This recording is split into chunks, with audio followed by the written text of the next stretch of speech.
Star hero Mahesh Babu కూతురు సితారాకు social మీడియాలో full craze ఉంది. రీల్స్ చేస్తూ ఇన్‌స్టాగ్రామ్ లో ఫుల్ యాక్టివ్ గా ఉంటుంది సితార పాప. పైగా మహేష్ బాబు కూతురు కావడంతో ఆమెను లక్షల మంది ఫాలో అవుతుంటారు.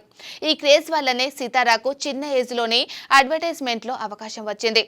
కొన్ని కంపెనీలు సితారాను బ్రాండ్ అంబాసిడర్ గా మార్చేసుకుంటున్నాయి. ఇప్పుడు సితారాకు ఉన్న క్రేజ్ ను ఉపయోగించుకునేందుకు సైబర్ నేరగాళ్లు కూడా రంగంలోకి దిగారు. సితారా ఫోటో ఉంటే జనం సులువుగా నమ్మేస్తారని కొత్త స్కెచ్ వేశారు. సితారా పేరు, ఫోటో పెట్టి కొన్ని నకిలీ కంపెనీల్లో ఇన్వెస్ట్మెంట్ అవకాశం ఉందంటూ లింకులు పంపిస్తున్నారు. ఎవరైనా నమ్మి ఇన్వెస్ట్మెంట్ చేస్తే నిండా ముంచేస్తున్నారు. ఈ విషయాన్ని ఘట్టమనేని ఫ్యామిలీ గుర్తించింది. దీంతో మాదాపూర్ పోలీస్ స్టేషన్లోని సైబర్ క్రైమ్ సెల్కు ఫిర్యాదు చేసింది. సితార పేరుతో వస్తున్న నకిలీ మెసేజ్లు, లింకులను నిలువరించాలని పోలీసులు మహేష్ బాబు టీం కోరింది.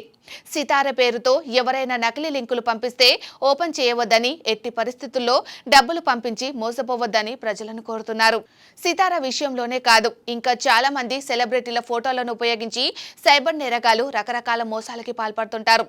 అచ్చం సెలబ్రిటీల అఫీషియల్ అకౌంట్స్ లాగానే కనిపించేలా నకిలీ సోషల్ మీడియా అకౌంట్స్ ఓపెన్ చేసి జనాన్ని బురిడి కొట్టిస్తూ ఉంటారు. ఈ విషయంలో నెటిజన్లు అప్రమత్తంగా ఉండాలని, ఏది అసలు అకౌంటో ఏది ఫేక్ అకౌంటో గుర్తించాలని సైబర్ నిపుణులు సూచిస్తున్నారు.